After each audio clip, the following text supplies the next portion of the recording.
Vedare tinokuchingamidzai zvekare kune chimwe chirongwa pano paZim, Facebook, Secrets and Confessions. Tadzoka zvekare nemamwe mamessages zvakangoma hazvo veduwe. Nyaya iyi kuti kana uri munyika yavatorwa unenge usingadi kuzivikanwa kuti iwewe uri wekwasadza mahwani chaiyo. Pane imwe nyaya yandakatumidzirwa ichibva kuna vanzvadzi vedu, hanzi makadi zvenyu mukoma, ndiri kukumbirawo kuti munge muchindipostirawo nyaya yangu makavikawo chitupa changu. Inini ndiri mudzimai ane makore 36 years ekuberekwa. Ndinewo nyaya yangu yandiri kuda kukuudzaiwo, so ndakati ndauya kunoku kuSouth Africa ndokubva ndazoita munyama wekuti ndakabva ndazosungwa one day. Ndakati ndasungwa paya ndichienda kubasa, mupurisa uya akabva azoti, iwe are you sure kuti unobva kuZim, because zvawakaita so chimiro chako nemanakiro ako unotoita sekunge uri wemuno. Then ndokubva anditi iye ainge afunga kuti ange achingondisiya ndichienda, ndokubva tazochinjana mafone numbers. So handina kana kuzombogara ndakamukontakta murume uyu, but iye ainge akanditi ndikuda kuzokutsvakira basa. Ndakabva ndazotaura naye after murungu wandainge ndichishandira ava kunditi ainge achida kuti ndinge ndichiroorwa nemwana wake. Ndainge ndichishandira maIndia ipapo, ndikabva ndati zvekuroorwa nemuIndia hangu handidi, ndokubva ndazosiya basa. Ndakabva ndazofonera mupurisa uya akati I never thought kuti you were going to contact me. Akati iye ainge achida kuuya pamba pandinogara, akabva azouya pamba pandainge ndichigara, ndokubva tatanga kutaura. Akabva andiudza iye kuti anotondida, ndikabva ndangobvumawo because ndainge ndichinyengerera basa. Akabva ati iye sezvo ainge asati aunganidza zvimari zvekuti ange achindilojera samwe, akati unoda here kuti unge uchiuya kumba kwangu, uchizogara kumba kwangu uchiita sekunge uri maid, but iwewe neni tiri tu tinenge tichingozivana. Ndikabva ndati hapana kana problem. So ndakabva ndazoenda ndokubva ndazotanga kumushandira mupurisa uyu. Mudzimai wacho painge pasitomborina kana zvaainge achiziva. Mukadzi wacho aiti kana ari ku-night shift, then irini nemurume uyu taitoitana mama nadhedi tichitorara mubedroom make. Mukadzi uyu dzimwe nguva aikwanisa kungobuda chete achingonzi abuda, then ndaikwanisa kutomboendeswa mutoilet, ndobva ndatoitwa mutoilet imomo. Ndo kaupenyu kacho katainge tichitoraramisana. So akabva azonditi ainge andiwanirawo kwangu kwekugara, but manje akabva andikururudzira achinditi imimi problem yenyu vanhu vekuZim chinoita kuti mukasike kubatwa enhau yekuti mukufamba mune muchingofamba makaungana muri zvikwata, uye mabatiro acho atinokuitai ndeyekuti dressing yenyu nedressing yedu isusu vanhu vemuno muSouth Africa zvakatosiyana. Saka tinokasika tatokuonai kuti uyu munhu uyu ndewekwasadza plus kahunu kekungoti paya pamunenge muchingofamba muchingotarira muchiita sekunge you are surprised, kungoti kana uri mutown uchingoti ukapinda mushopu iyi wabuda, wapinda mushopu iyi wabuda. You must act normal, act as if you are local, plus kungogara munhu wakangochena chena, even though uchingoendawo kutown wotoita sekunge munhu ari kuenda kuinterview makarova mafomo. Ndo zvinokubatisai izvozvo. So akabva azotanga kungondidzidzisa zvakawanda, kudzamarawo neni ndava kutotanga kutovenga kutoassociata nevanhu vanobvawo kwasadza seni. Ndikatotanga kutozviona sekunge ndainge ndatova munhu wemuno muSouth Africa. Ndakadanana naye murume uyu for a very long time, but iye manje ainge ava kustrugula kuti ange achikwanisa kunyatsokunditengerawo chikafu. Sometimes aizotondibhadharira renti kana kuzvi10 kana kuti kuzvi12 ikoko, because pay yake yainge ichizivikanwa nemudzimai wake. Saka inini aizotondiitirawo something chekuti ndinokwanisawo kuona kuti apa pandine murume, mushure mekunge aita mahustlings ake. So vaiwanzokuhasela vanhu vanobva kunana Nigeria, ndo vavaiwanzokuenda vobva vanochikidzira vobva vazopiwa mari. Saka aiti kana akaenda achitenderera muzvimashopu zvemanigeria, kana akavavhundutsira kamari kaanenge awana, ndo kamari kaaibva azouya obva azondipa. Ndakazorwadziwa this at the time pandakazofind out kuti inini ndainge ndisiri ndega girlfriend yake, ndainge ainge aine imwe girlfriend apa at that time it was already too late because nhumbu yangu yainge yatova kuma 6 months ipapo pandakazofind out kuti munhu uyu atori neumwe girlfriend ndikabva ndatanga kunetsana naye. So patakanetsana tikatukana then akabva andiramba. Apa achindiramba aitoziva kutoti ndainge ndisitomborina kana plani zvachose. So munhu uyu sezvo most of the times mukunokolekta mari aiwanzokufamba neni, aiti paya kana achida kuenda kubasa aitanga apfuura nekumba obva asiya akapaka motikari yake pamba, then time paanenge ava kuda kuenda manje kunovhundutsira maNigeria achivatorera mari, aibva auya nepatna yake vobva vazopaka chivheni chavo pamba apa paainge achindirojera, then tobva tazopinda muprivate. So vaizoti kana vakatora mari vainge vasingazodi kuti mari iyoyo vange vachizoswera vachifamba nayo the whole day. Ainge achizondipa mari iyoyo ndobva ndazodzoka nayo kumba, ivo vobva vazodzokera zvavo kubasa. So aizongondiudza kuti tora mari yaunoda. Dzimwe nguva aitoti kana kuchipisa kubasa then aibva angondituma kuti enda pashopu yakati neshopu yakati uvaudze kuti ndini ndakutuma. Saka vazhinji vacho vainge vava kutondiziva kuti inini ndiri mukadzi wemupurisa, umwe wavainge vachiti ane hutsinye zvisingaiti. Ndaingoenda kuya ndobva ndatonokolekta mari. So akabva azonditi one day, inini kumba kwako handisi kuda kuuya because unonetsa. Apa ndainge ndichida mari, akanditi chingoenda ungonotora mari. So ndakabva ndazoenda kune kumashopu 3 kwandainge ndichifanira kuti ndinge ndichienda. Pamwe pacho painge pari pahair saloon, parestaurant, nepamwe painge pachiitwa zvegold exchange. But apa painge pachiitwa zvegold exchange painge paine imwe n'anga zvekare yekuNigeria. So ndakabva ndazokolekta kumwe kumashops kuya ndokubva ndazopedzisira nepaya painge pachiitwa zvegold exchange. Ndikabva ndazopinda muya ndokubva ndazokumbira kutaura nen'anga iya. N'anga iya yakabva yati painge pasitomborina kana problem. So n'anga iyo inotoita zvechokwadi like vanhu vaiva vanopa zvemapepa, vazhinji vacho dzitori n'anga dzechokwadi, but ivo manje vanotongoti kana vakatongokuonera maburi nemaweaknesses ako vanobva vatokurova mari, but dzitori n'anga dziya dzechokwadi dzinotorombesa, but hadzingodi kungorombesa everyone because dzinotya kuzofumurwa. Saka kazhinji dzinobva dzazongokuskama dzisingadi kukupa zvinhu zvechokwadi. So inini sezvo ndainge ndiri close navo vanhu ava because of boyfriend yangu, ndainge ndichitoziva zvose zvavanoita. Kunyange patakanopinzwa mumatare zvinhu zvangu zvakatoitwa nemazvo, havana kana kutombogara vandiskama. Ndakabva ndapinzwa mumatare memuya, then pane chimwe chichangani bhegi chaaigara ainacho iye murume uyu, but kwavo kunyika ainge achiti vanochiti chigana must go bag. So muchigana must go bag maki chake ichocho ndo maigara chikwambo chacho icho chaanoshandisa kurombesa. So chikwambo ichi chakabva chazoburitswa muchigana must go bag.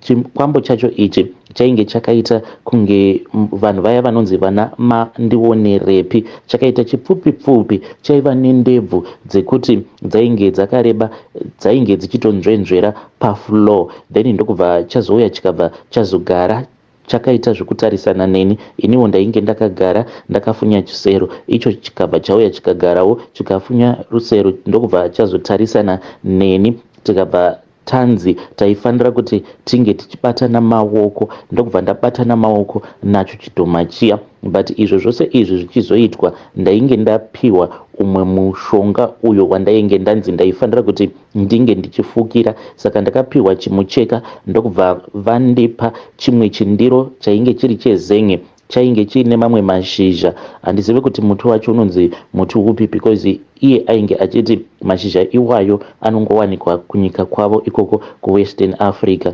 Ndokubva atanga kupfungaidza mashizha aya akabva ati ndinge ndichifukira kuitira kuti ndinge ndichizoita zvivindi nekuda kweizvo zvandainge ndichazosangana nazvo. So ndakabva ndazotanga kufukira paya ndopandakabva ndazonzi zvainge zvaita bo, ndikabva ndazoratidzwa chidhoma chacho chaanoshandisa mukurombesa zvekare nekubatsira vanhu.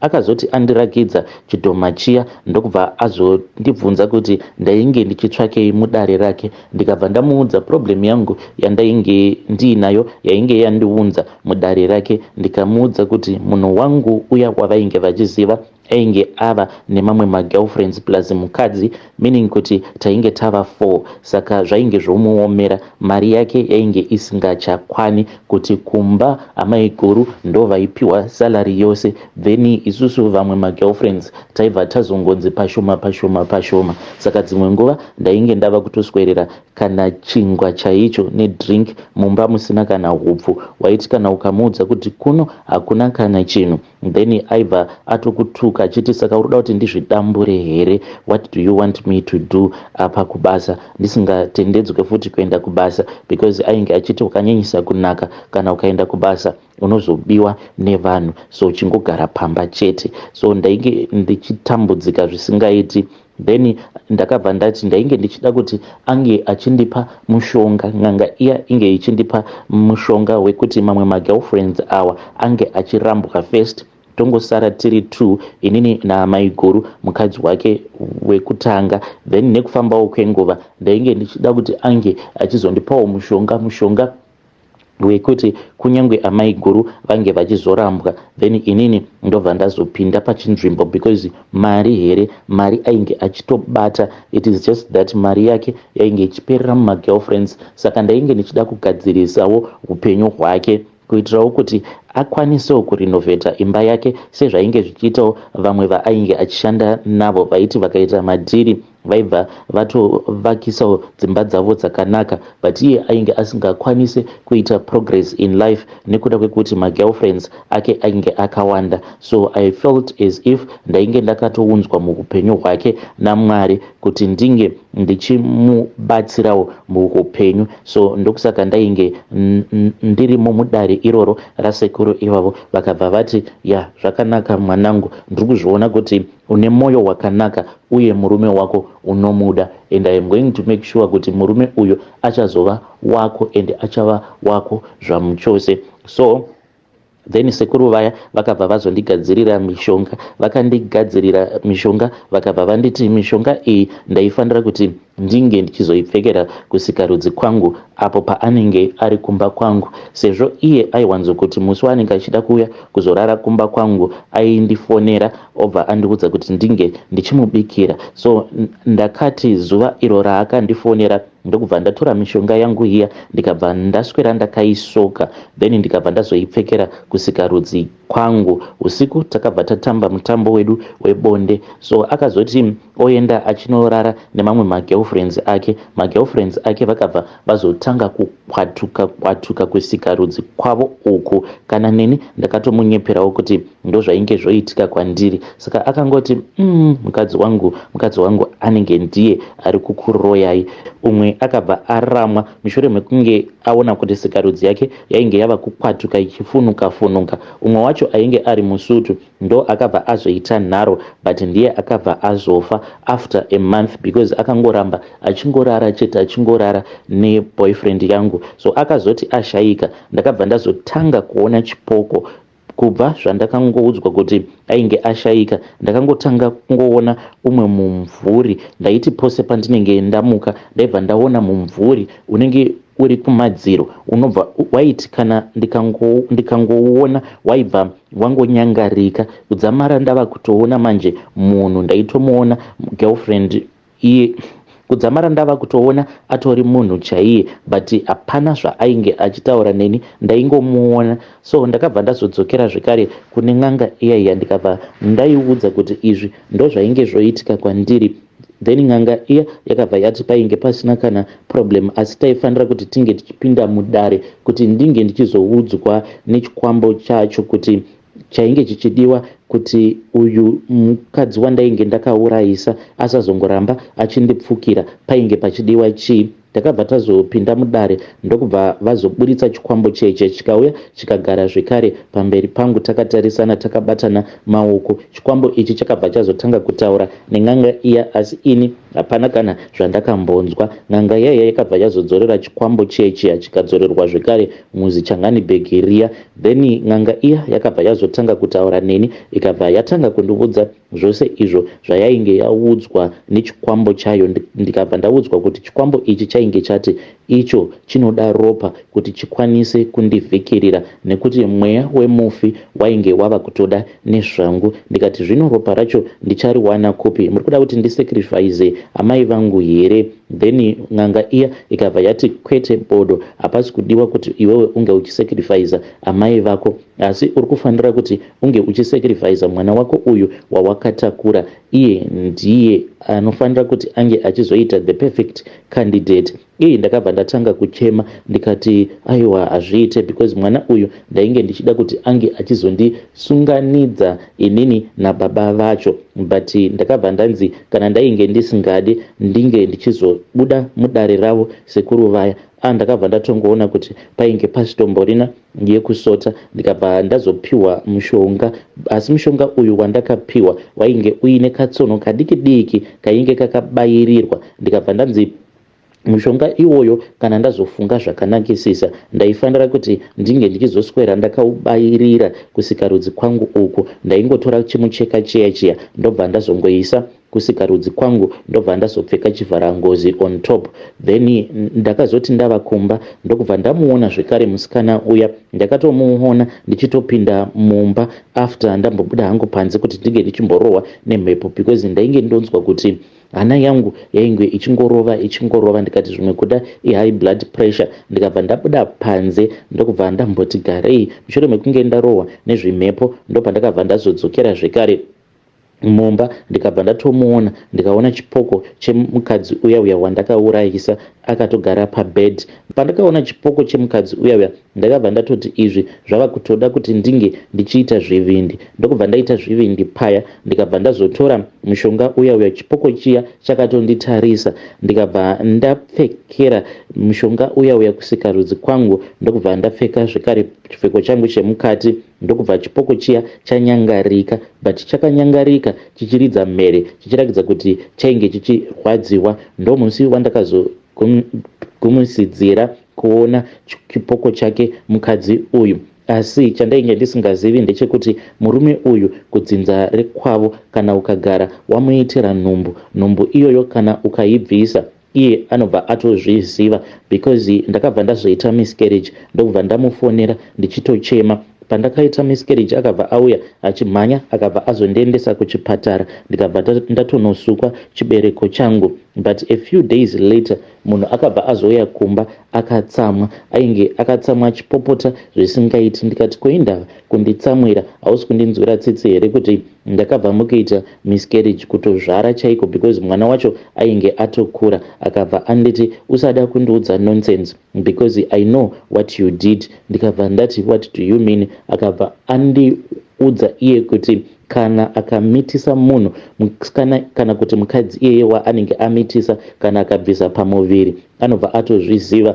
kuti munhu iyeye abvisa nhumbu yake, nekuti dzinza ravo rakatogara ragadzirwa. Akabva ati wakaita laki, nekuti vazhinji vanomitiswa nevedzinza rekwangu kana ukazama kubvisa nhumbu iyoyo inobva yatokuuraya, inoenda newe nhumbu iyoyo yaunenge uchida kuzama kubvisa. So akabva anditi une laki, but ndakabva ndatenda Mwari because murume uyu haana kuziva kuti ndini ndakakuvadzisa magirlfriends ake zvekare nekuzourayisa umwe mugirlfriend wake. Ndakabva ndazomukumbira ruregerero. Ndikabva ndati ndakabvisa nhumbu nekuda kwekuti wainge wava kusandichengeta, saka ndainge ndava kufunga kuti izvezvizvi kana uchindiignore ndichiri nepamuviri, kana ndava nemwana ndichange ndichizochengetwa nani. Takabva tava kungogara tiri vanhu vekuti tainge tichingonetsana. Kudzamara munhu ava kungondinetera achingondinetera aiti kana akati ndinouya obva azwa kuti ndinouya mangwana kuzosvika ndichizotsvaka basa.